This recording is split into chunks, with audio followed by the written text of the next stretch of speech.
नमस्कार दोस्तों, एक बार फिर स्वागत है आपका मैगज़ीन इंडिया पर। मैं हूं विशाल दहिया। आज हम बात करेंगे महँगाई की। महँगाई आम आदमी के लिए सबसे बड़ी चिंता का विषय है। महँगाई एक ऐसी चीज़ है जिससे सबको दो-चार होना पड़ता है। सरकार की तरह ही हम लोग भी अपना एक बजट बनाते हैं, हर महीने का या हर हफ्ते का। लेकिन हर बार जब हम ये बजट बनाते हैं और जब खर्चा करने जाते हैं, तो उसमें कुछ न कुछ कमी रह जाती है। यानी कि हम जितने की उम्मीद कर रहे होते हैं, उससे ज़्यादा हमको खर्चा करना पड़ता है लगभग हर बार। और ये खर्चा हर महीने उसमें बढ़ोतरी होती है कुछ चीज़ों में हर 6 महीने में बढ़ोतरी होती है। कुछ चीज़ों में साल 2 साल में ऐसा लगता है कि ये थोड़ी-सी महँगी होती जा रही है। और कुछ चीज़ें ऐसी हैं जिनमें 2-4 दिन में ही लगता है कि शायद यहाँ पैसा ज़्यादा खर्च हो रहा है।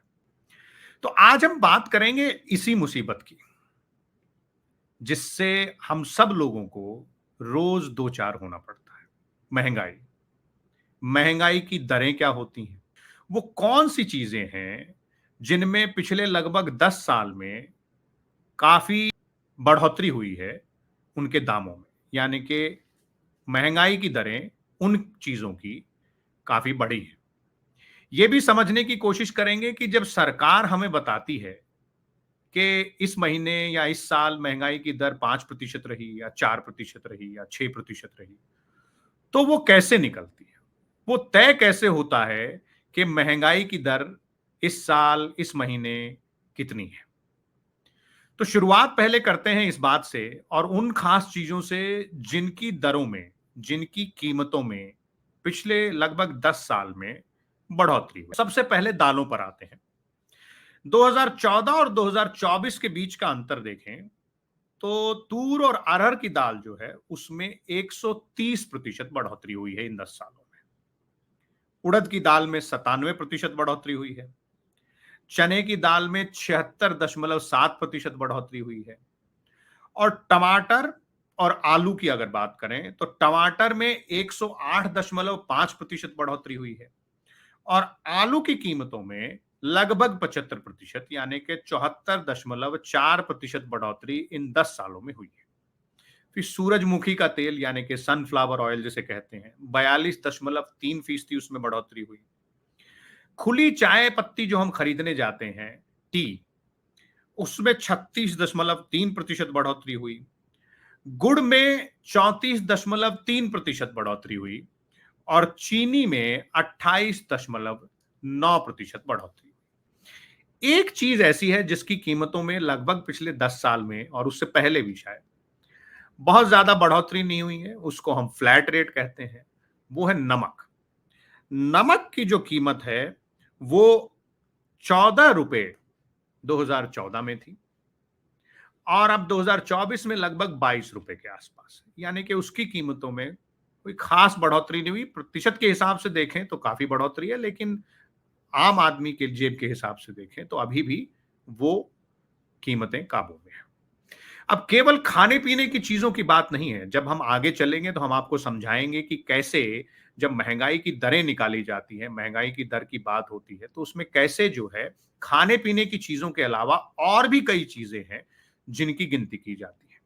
जैसे कि सेहत पर, आपने अपनी सेहत का ध्यान रखने पर कितना पैसा खर्च किया, यानी कि डॉक्टर के पास गए तो कितना पैसा खर्च किया, दवाइयों पे कितना पैसा खर्च किया, बच्चों की पढ़ाई पे कितना खर्च किया, किराए पे, मकान के किराए पे कितना पैसा खर्च किया, आने जाने पे कितना पैसा खर्च किया जिसमें पेट्रोल शामिल होता है।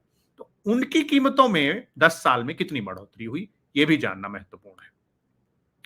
अगर दवाइयों की बात करें तो 74% की बढ़ोतरी 2014 से 2024 के बीच में हुई कीमतों में। अगर बच्चों की पढ़ाई की बात करें, ट्यूशन फीस जिसको हम कहते हैं, तो उसमें 66% बढ़ोतरी हुई। मकान के किराए की बात करें तो लगभग 57% की बढ़ोतरी इन 10 सालों में हुई है। बिजली की कीमतों की बात करें तो 43% बढ़ोतरी इन 10 सालों में हुई है। और सबसे आखिरी पेट्रोल की। पेट्रोल की कीमतों में लगभग 31% के आसपास बढ़ोतरी हुई है, ये सरकारी आंकड़ों के हिसाब से, जिसका सीधा असर जो है आपकी ट्रांसपोर्टेशन नीड्स जो हैं एक जगह से दूसरी जगह जाना है, या फिर आप बस की टिकट भी लेते हैं तो उसकी कीमतें भी पेट्रोल की या डीजल की जो बढ़ती कीमतें हैं उसके हिसाब से तय होती हैं। तो ये वो आंकड़े हैं जो बताते हैं कि पिछले 10 साल में वो चीजें जो कि हमारे रोजमर्रा के जीवन का हिस्सा है, उनमें कितनी बढ़ोतरी हुई। तो अब सवाल ये उठता है कि आखिर इस महंगाई की दर को मापा कैसे जाता है? यानी कि जो सरकार कहती है, जो आरबीआई कहता है, या फिर जो और आर्थिक विशेषज्ञ जो बार-बार कहते हैं कि इस साल महँगाई की दर 5% रही, इस महीने महँगाई की दर पिछले साल की महँगाई की दर से कम रही या ज़्यादा रही, उसको कैसे नापा जाता है? हमारे साथ हमारे आर्थिक सलाहकार हर्ष रंजन जी जुड़ चुके हैं। हर्ष जी, स्वागत है आपका एक बार फिर मैगज़ीन इंडिया पर। तो हम बात कर रहे थे महँगाई की दरों की, वो एक ऐसा मसला जिससे सबको दो चार होना पड़ता है। ख़ास तौर पे अगर हम मिडल क्लास या लोअर क्लास इनकम की अगर बात करें तो उनके लिए ये एक रोज़ का मसला है। लेकिन उन दरों को जब बातचीत की जाती है, जब अखबारों में हम पढ़ते हैं, जब खबरों में हम सुनते हैं, तो महँगाई की दर की बात होती है, डब्ल्यूपीआई इंडेक्स की बात होती है, सीपीआई इंडेक्स की बात होती है। आपसे हम ये समझना चाहते हैं कि पहला सवाल तो ये है कि ये महँगाई की दरें तय कैसे होती हैं? विशाल, हम यहाँ से शुरू करते हैं कि ये महंगाई की दरें होती क्या हैं। बल्कि मैं तो यहाँ से शुरू करना चाहता हूँ कि महंगाई ही क्या होती है। और आम भाषा में समझें तो महंगाई ये कि यानी कि जो सामान या जितना सामान 1 रुपए हमारा आज खरीद पाता है। मान लीजिए कि आज 1 रुपए में हम 10 चॉकलेट खरीदते हैं और अगले साल 1 रुपए में हम सिर्फ 5 ही चॉकलेट खरीद पाते हैं। तो हम कहते हैं कि चॉकलेट महंगा हो गया, क्योंकि इस साल अगर 1 रुपए में हमने 10 चॉकलेट खरीदा तो एक चॉकलेट की कीमत 10 रुपए, अगले साल 5 खरीदा तो यानी कि उस चॉकलेट की कीमत बढ़ के हो गई 20 पैसे। तो हम कहते हैं कि जी महंगाई जो है वो 100% बढ़ गई, यानी 10 रुपए का सामान अब आपको 20 रुपए में या 20 पैसे में मिल रहा है। अब मैं तो यहाँ ये यहाँ मैं आपको टोकना चाहता हूँ। कई बार क्या होता है कि हम जब बाज़ार में जाते हैं, तो इस हिसाब से तो बहुत सारी चीज़ों की महँगाई की दरें 100% तक बढ़ी हुई मिलती हैं। अब आप पिछले साल टमाटर खरीदने गए होंगे तो ₹20 किलो मिला होगा। इस साल खरीदने गए होंगे तो ₹40 किलो होगा, बल्कि साल दर साल छोड़ दीजिए। इस हफ्ते आप टमाटर लेने जाएँ तो शायद ₹40 किलो हो, अगले हफ्ते लेने जाएँ तो वो ₹80 किलो हो जाए। तो ये तो 100% महँगाई की दर होगी। लेकिन जब महँगाई की दर के आंकड़े हम अखबारों में पढ़ते हैं तो वहाँ तो केवल 5%, 4%, 3% ये सब महँगाई की दरें बताई जाती है। जी, तो ये अंतर कैसे है? जी, बहुत माकूल सवाल है, मैं वहीं आना चाह रहा हूँ। तो ये जो दरें बढ़ जाती हैं सामान की, इसे आमतौर पे मोटी भाषा में हम कहते हैं कि महँगाई बढ़ गई। अब ये महँगाई की दर हम निकालते हैं कंज़्यूमर प्राइस इंडेक्स से भारत में। होलसेल प्राइस इंडेक्स भी होता है, यानी थोक मूल्य सूचकांक। और थोक मूल्य जो थोक भाव से लोग सामान आते हैं, लेकिन एज ए कंज्यूमर उपभोक्ता जो सामान खरीदते हैं, तो इसको हिंदी में बोलेंगे उपभोक्ता मूल्य सूचकांक।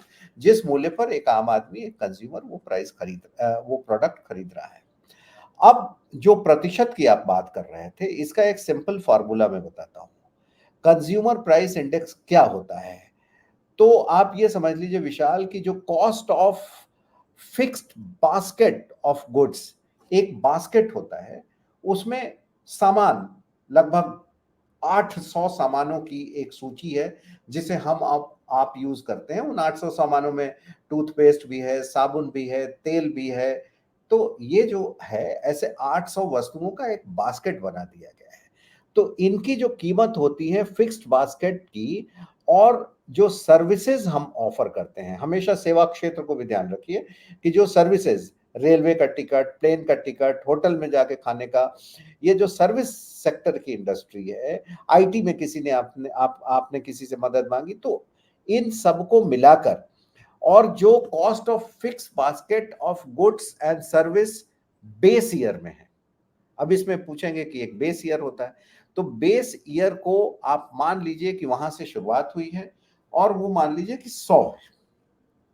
तो आज जो भी कॉस्ट है उस बास्केट का, उन सबको आप ऐड कर लें, मान लीजिए 500 सामान है उस बास्केट में, तो एक उपभोक्ता जितने पैसे में वो खरीद रहा है, वो 500 बार ऐड कर लें कि टूथपेस्ट ₹32, बाकी टूथब्रश इतने में, साबुन इतने में, 500 800 जितने सामान है सबको ऐड कर लें, और ये ऐड करने के बाद जो बेस ईयर में जो उनका प्राइस है ₹100, और उसको आप 100 से गुणा कर दें। जी। तो हर साल वो प्राइस, जैसे हमने हमने पिछले एपिसोड में बात की थी कि बेस ईयर में एक जो प्राइस होता है, उसके बाद उस प्राइस को आगे इंडेक्सेशन के लिए वो बढ़ाया जाता है। तो जी। बेस ईयर में 100 मान लें, तो ये जो कंज्यूमर प्राइस है इस साल का, या इस महीने का, या इस क्वार्टर का, इसकी तुलना हम पिछले महीने या पिछले क्वार्टर या पिछले साल की उसी अवधि से जब करते हैं, तो उसमें जो प्रतिशत आता है कि पिछले साल महंगाई जो बढ़ने की दर थी, इन्फ्लेशन की, वो 5% थी, और इस बार 4% है, यानी कि महंगाई बढ़ने की दर में कमी आई है, या उसमें बढ़ोतरी हुई है। और यहाँ एक और महत्वपूर्ण बात है, क्योंकि आपने इस बास्केट की बात की, तो ये भी समझना ज़रूरी है। और क्योंकि मैंने एक जो सवाल पहले आपसे पूछा था कि भई टमाटर की कीमत तो 100% बढ़ गई, लेकिन हमें तो महँगाई की दर 4 या 5% दिखाई देती है, जो सरकार आंकड़े देती है उसमें। और आपने ये बड़ी बास्केट की बात की, तो ये इससे भी समझ में आएगा, क्योंकि इस बास्केट में जो परसेंटेज वैल्यू है वो कितनी है। मैं यहाँ पढ़ पा रहा हूँ, और मैं दर्शकों के लिए बता दूँ कि ये 100 अगर इसको मान लिया जाए आंकड़ा, तो उसमें से 45.86% फूड एंड बेवरेजेस को जाता है। दालें और उससे संबंधित जो सामान है उसको 9.67% जाता है।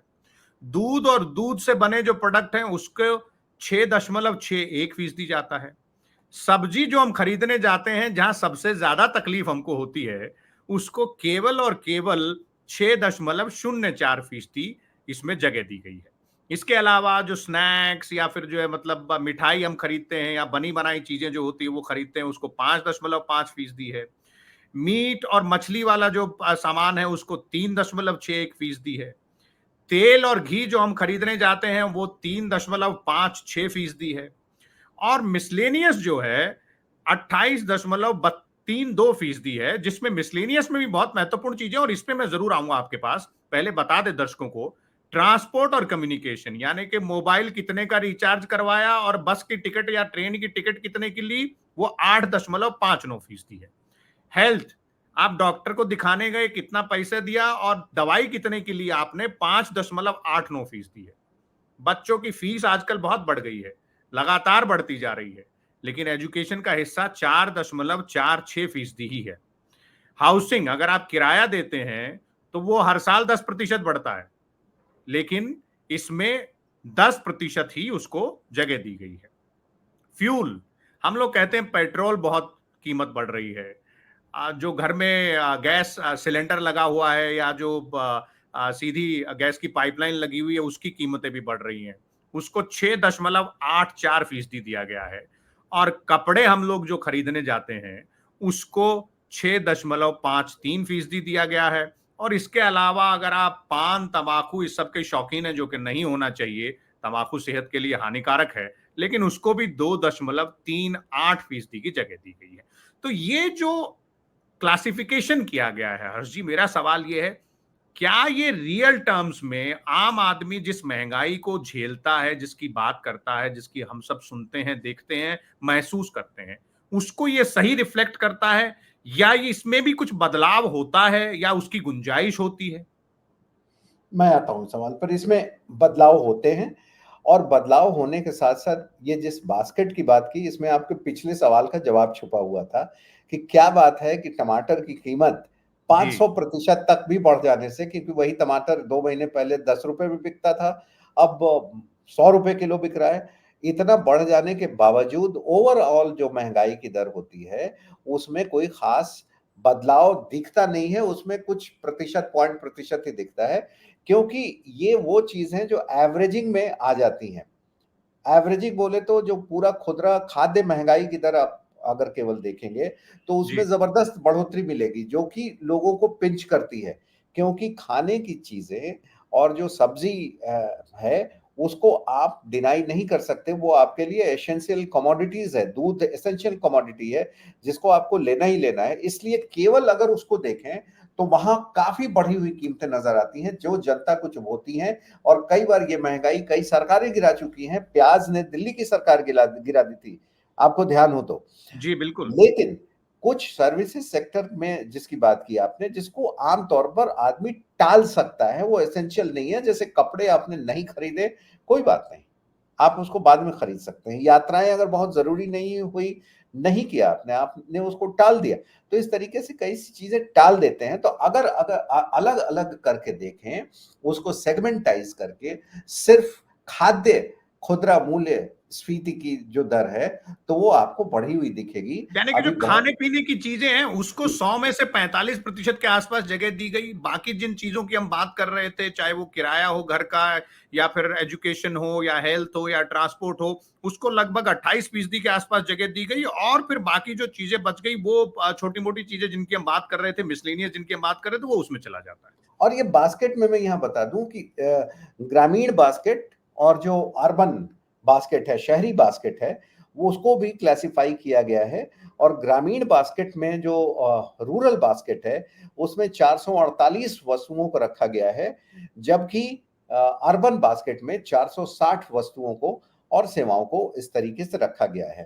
तो जी ये सिंपल हिसाब है कि बेस ईयर अभी 2012 का है। अब इसे 2024 में शायद इसी साल ले आए लोग, बेस ईयर फिर ये बनाए हायर रेट पर उसको, और फिर यहाँ से बार फिर बार यहां ये से बेस दोबारा दोबारा उसकी गणना शुरू होगी। दोबारा उसकी बिल्कुल वहां से करना शुरू होगी। तो ये जो महंगाई की दर की हम बात कर रहे हैं, ये आमतौर पर सीपीआई से ही निकाला जाता है। और सीपीआई से निकालने का एक खास फायदा ये होता है कि सीधा ये उपभोक्ताओं से जुड़ा हुआ होता है। और पहले तो इसके लिए सब्जी मंडियों में बाजाबता लोग जाते थे और हाथ से नोट करते थे कि इस सब्जी मंडी में ये भाव है, इस सब्जी मंडी में ये भाव है, पूरे देश की सब्जी मंडियों का आता था। लेकिन बाद में जो स्टैटिक्स डिपार्टमेंट है जो इस आंकड़ों को जारी करता है, उसने इसमें परिवर्तन किया। और जी हाँ, आपने कहा कि इसमें कई चीजों का को बदला जाता है, बास्केट से कई चीजें निकाली जाती हैं, बास्केट में नई चीजें लाई जाती हैं। जैसे जी आज से 20-25 साल पहले मोबाइल फोन जब नहीं था, 30 साल मान ले, मोबाइल फोन जब नहीं था, तो वो उस बास्केट का हिस्सा नहीं था। सर्विस सेक्टर में इंटरनेट उस मोबाइल का हिस्सा नहीं था। लेकिन लंबे समय तक टाइपराइटर उसका हिस्सा था, क्योंकि उसका हिस्सा था। टाइपराइटर का सेल होता था। ये मोदी गवर्नमेंट ने आने के बाद बहुत ड्रास्टिकली उस बास्केट को चेंज किया है, वरना 2014 तक उसमें कई ऐसी चीजें थी जिनका इस्तेमाल लगभग बंद हो चुका था। एक मैंने आपको उस बास्केट का मैं टाइपराइटर का उदाहरण जी दिया। नहीं नहीं, बिल्कुल सही बात आपने कही है। महंगाई की जो गणना है, उसको जो समझने की प्रक्रिया है, वो कैसे होती है, उसकी कैलकुलेशन कैसे होती है, महंगाई को समझना जरूरी है। उससे दो चार तो हम सब लोग रोजमर्रा के जीवन में जरूर होते हैं। देखते रहिए हमारे वीडियोस मैगजीन इंडिया पर, सब्सक्राइब करिए, कमेंट भी करिए, और ये बताइए कि वो कौन सी बातें हैं, वो कौन से मुद्दे हैं जिन पर आप हमसे सुनना चाहते हैं, चर्चा के तौर पर समझना चाहते हैं उन मुद्दों के बारे में।